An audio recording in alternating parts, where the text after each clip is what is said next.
नाटक रूहें, जिसके निर्देशक हैं doctor S M. Azhar Alam. Doctor S M. Azhar Alam Uma Jhunjhunwala द्वारा 1994 में स्थापना के बाद अपने 26 वर्षों के समय में इसने हिंदी रंगमंच के क्षेत्र में एक अलग पहचान बनाई है, जिसमें 27 पूर्ण नाटक का मंचन, 36 कहानियों का कहानी थिएटर द्वारा मंचन, 10 एकांकी नाटक का मंचन चिल्ड्रन थिएटर के अंतर्गत और 100 से भी ज्यादा कहानियों और कविताओं का किस्सा कहानी मंच के तहत नाटकीय पाठ।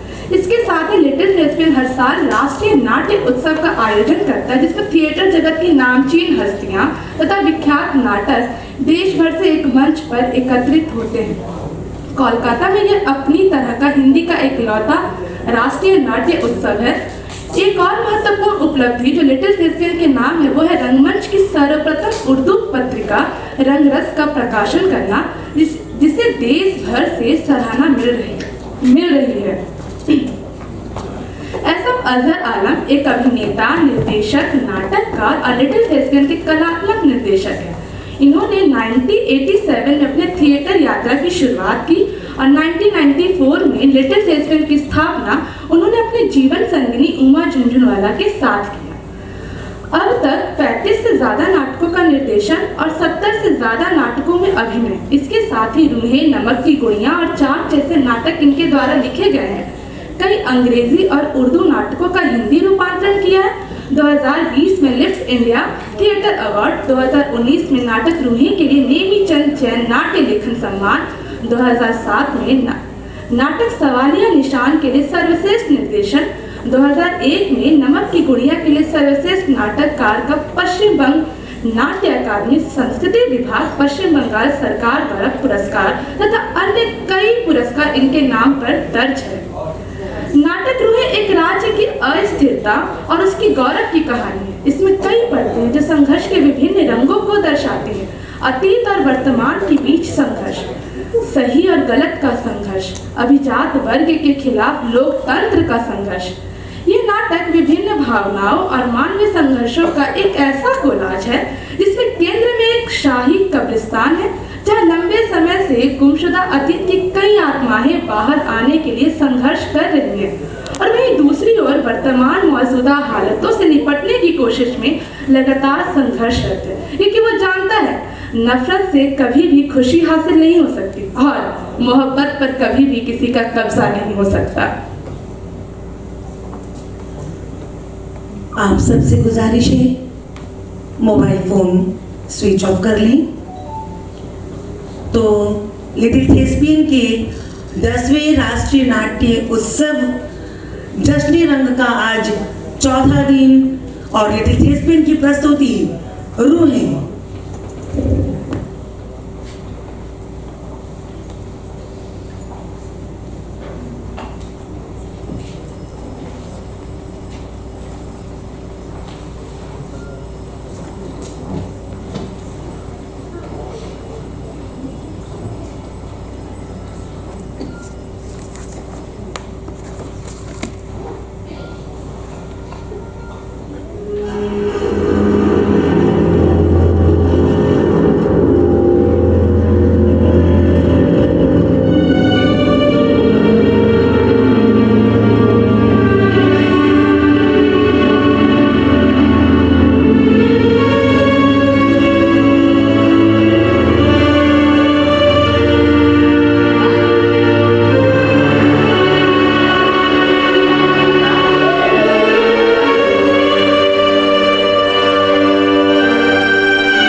हालात में आप हमारे साथ हैं। जी नो।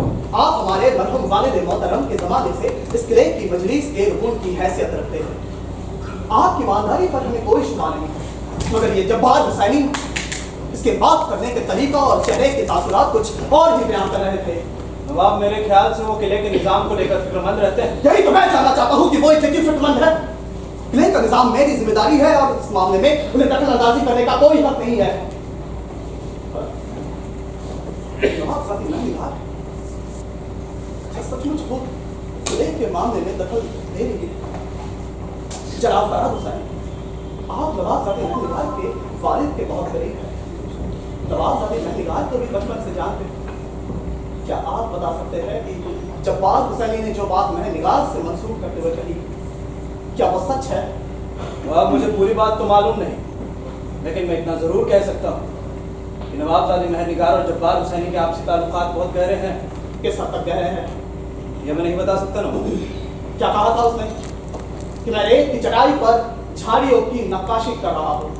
उसके साथ साथ ये भी कहा था कि अल-अक़्लु तकफ़िल इशारा, अक्लमंद को इशारा ही काफी है।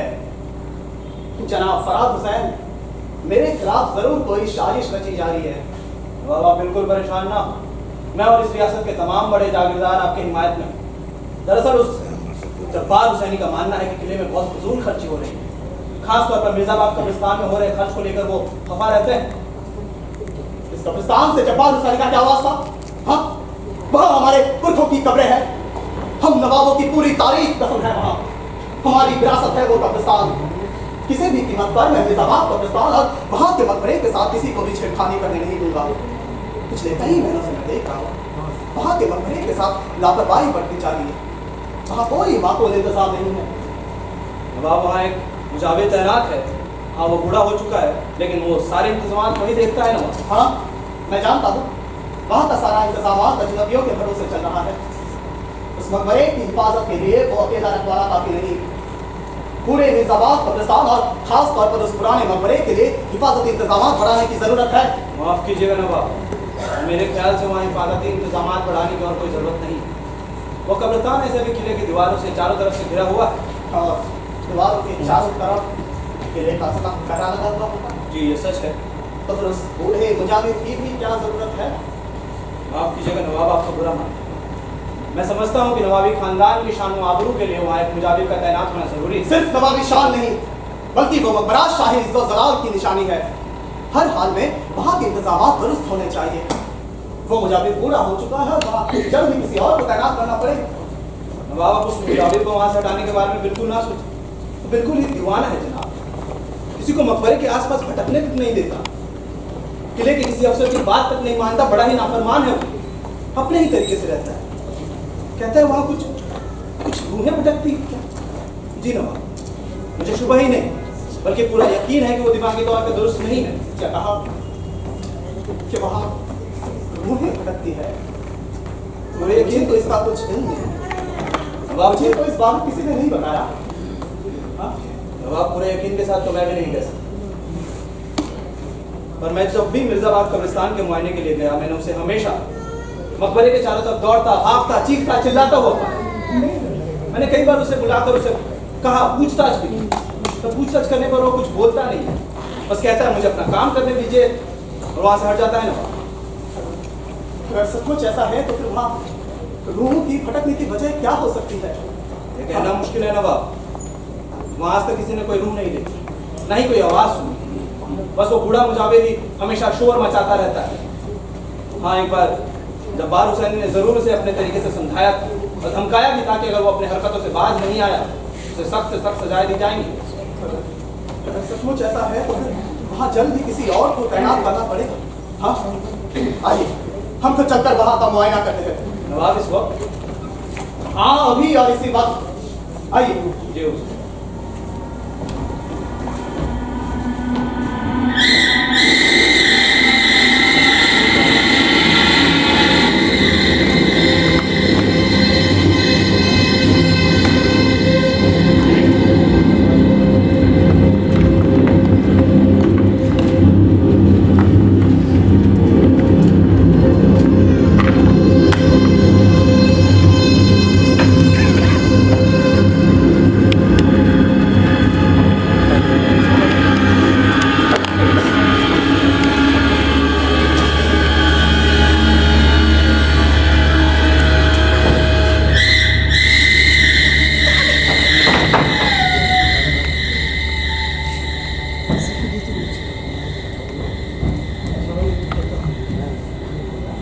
लगता है आज ये बूढ़ा घूसट नहीं है।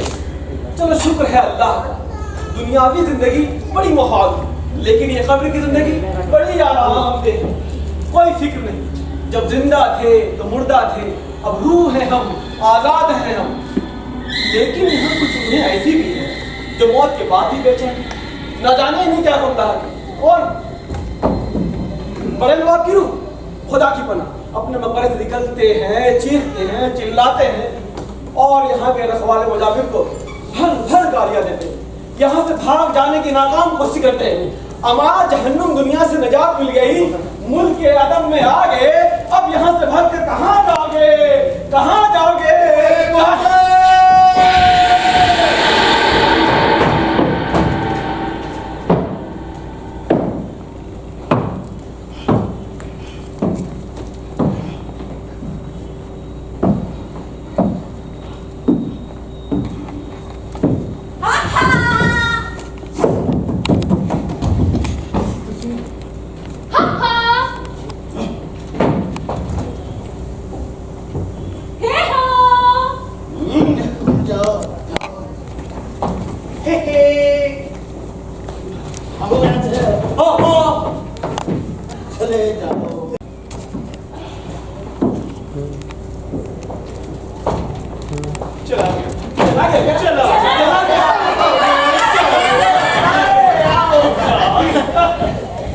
अरे कितना दास्तान दो जरा बता सके ये नवाब उजाला छिपते क्यों हैं?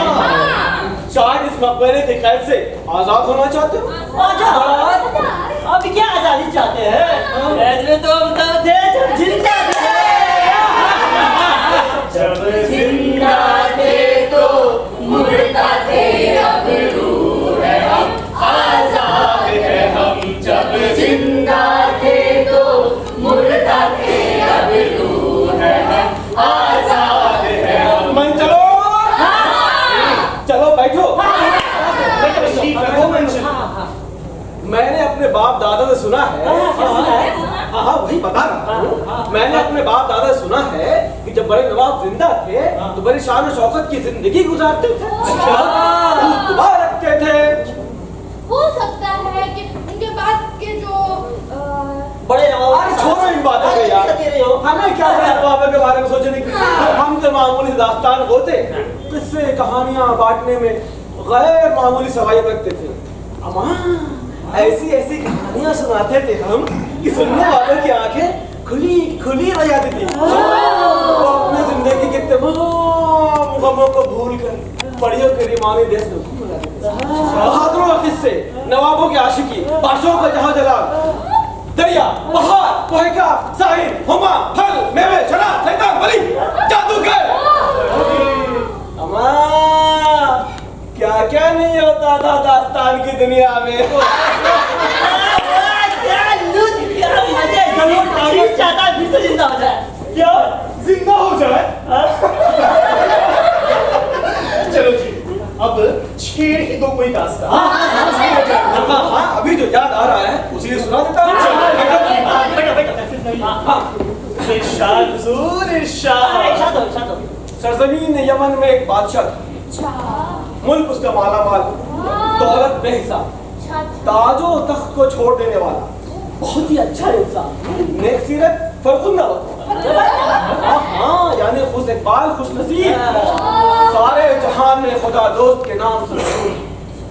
एक रोज एक फकीर आया, सवाल किया, लिल्लाह अगर तू खुदा दोस्त है तो मुझे 3 दिन के लिए हुकूमत करने दे। 3 दिन? हाँ। ये सुनकर बादशाह ने कहा, बिस्मिल्लाह, जा तुझे मैंने 3 दिन के लिए हुकूमत करने दिया। ये कहकर बादशाह ने अपने वजीरों और जागीरदार से कहा, जितने भी वजीर और जागीरदार हैं सब के सब इस बादशाह, इस फकीर को बादशाह मानेंगे, वरना उन्हें तख्त कर दिया। फिर ये कहकर बादशाह तख्त से उठा, फकीर तख्त पर जा बैठा, हुक्मरानी करने लगा, हुक्मरानी करने लगा, हुक्मरानी करने लगा।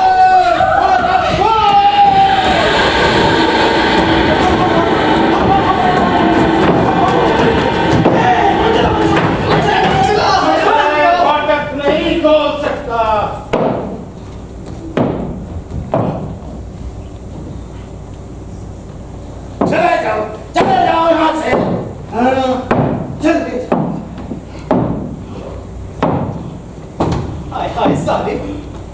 जोर जोर से लाठी क्यों पीट रहा है?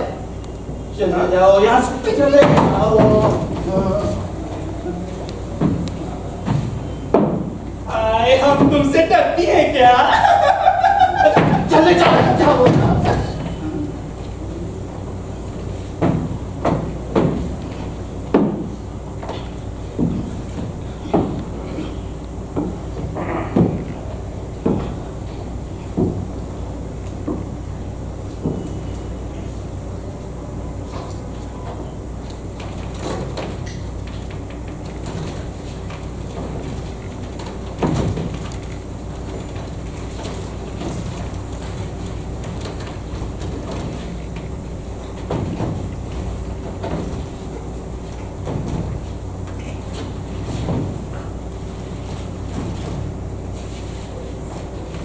चला गया क्या?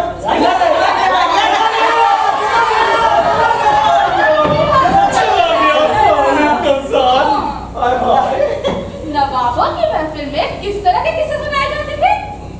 वहाँ ना हम किस्से सुनाते थे न कहानियाँ, वहाँ तो कुछ और ही दृश्य पेश किया करते थे। क्या क्या हुई थी? बोलो बोलो। लज़्ज़तुन निसा। लज़्ज़तुन निसा? हाँ हाँ, लज़्ज़तुन निसा। अपने मुंह से नवाबों के हमाम खाने की जीती जाती तस्वीर पेश किया करते थे। हजूर हमें भी तस्वीरों के दर्शन करवा दीजिए। ये क्या मजाक है? देखो मियां, नवाबों की दुनिया भी शौक इस कब्रगाह में ना लो। बिल्कुल भी नहीं। नहीं, बिल्कुल भी नहीं। लज़्ज़तुन निसा, सुना ना जालिम। अच्छा ठीक है, तो शोर ना होने पाए, वरना वो मुताबिक आ जाएगा। देखो। हाँ। क्या मुझे इश्क ने जालिम को आप आहिस्ता क्या आतिशे गुल को करती है गुलाब आहिस्ता। चांदनी रात है, साहब आलम अपने हमाम खाने में रंगीन महफिल सजाए। हमाम खाने के चारों तरफ हसीनाएं झूम रही हैं। किसी के हाथ में मोर पंखी, तो किसी के हाथ में शराब की सुराही, तो किसी के हाथ में जामे शराब। एक हसीना जो कामदेव की अफसरा है, वही नाज़ो वादा से साहिब आलम को देख साहिब आलम के पास में बैठी हसीन दोसीरा ने अपने मोर पंखी से साहिब आलम की छाती के बालों को सहलाया और उनके रसीले होंठों को गर्म बोसे देते हुए उनके छाती से अब वो परिणास, वो अफसरा, वो हूर, जिसका जिस्म दूर से सफेद बाल से आ रहे थे, उसे देखकर ऐसा लग रहा था जैसे पानी की बूंदें फर्श को भिगो रही हैं।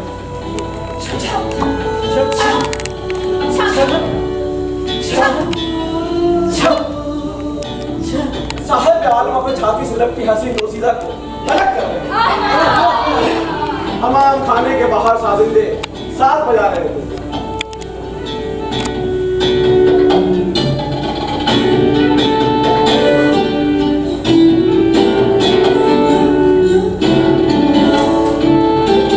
मौसीकी की आवाज सन्नाटे को खूबसूरती में बदल रही थी।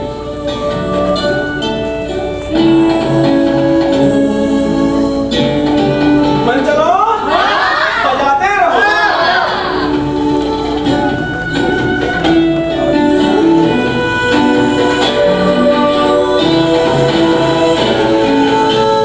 अब तो परिणाम वो अफसरा हट कर जाए।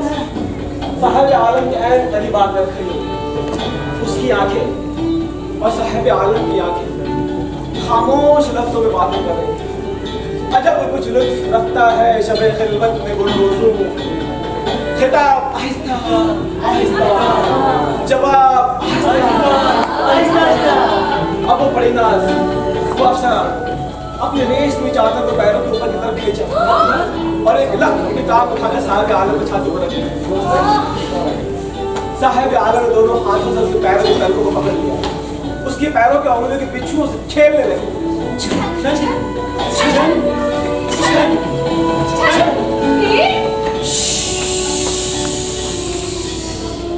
बोसा देने लगे।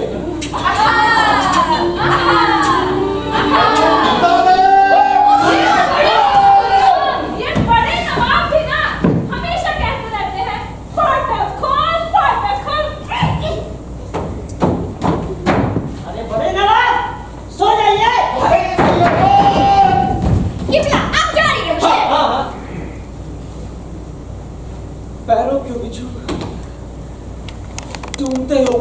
आगे बढ़ने लगे। अब वीर की नहीं खोलेगा। मैं दरवाजा नहीं खोल सकता। चले जाए यहाँ से।